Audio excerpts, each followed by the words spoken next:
سامعین تو آتے ہیں آخری 5-7 منٹ میں، اور حیرانگی یہ ہوتی ہے کہ جب جمعے کے بعد آگے اگر کبھی وہ مسئلہ پوچھیں تو مسئلہ وہی پوچھ رہے ہوتے ہیں جو اس دن جمعے میں بیان ہوا ہوتا ہے. ایسا ہی ہوتا ہے یعنی اسی میں بیان ہوا. ہاں، اب دیکھیں کہ ایک آدمی محنت کر کے جا رہا ہے اور وہ ساری محنت کر کے مسائل بیان کرتا ہے، اور پوچھنے والا یوں آ کے پوچھتا ہے کہ جیسے یہ مسئلہ مولسا کو بھی بیان کرتے ہی نہیں ہے. جی جی، اور یہ اکثریت کا عالم ہے. صحیح ہے. اور لوگ ایسی باتیں بعد میں کبھی ان کے ساتھ کبھی کہ نجی مجلس کے اندر کبھی شرکت ہو، کبھی باتیں وہاں پہ ہو، مسائل کی باتیں شروع ہو جاتی ہیں.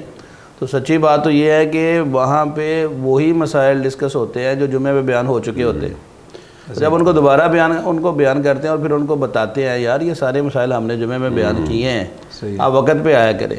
تو نمازیوں کی توجہ کا تو یہ حال ہے کہ بس وہ دیکھتے ہیں کہ فلاں مسجد میں جمعہ کتنے بجے، فلاں مسجد میں جمعہ کتنے بجے، کتنے بجے ختم ہونا ہے، نہیں ختم ہونے کی بات ہے نا، نماز نماز کتنے بجے.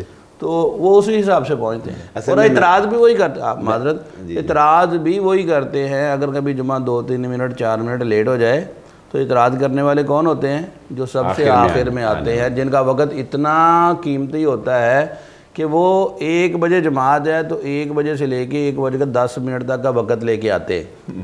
تو 3-4 منٹ جب اوپر ہو جاتے ہیں خطبے کے تو یہ کہتے ہیں اوہو ہم نے تو شاید بڑا قیمتی وقت کہیں دیا ہوا تھا، تو یہ تو ہمارا بڑا حرج ہو گیا، نقصان ہو گیا. اچھا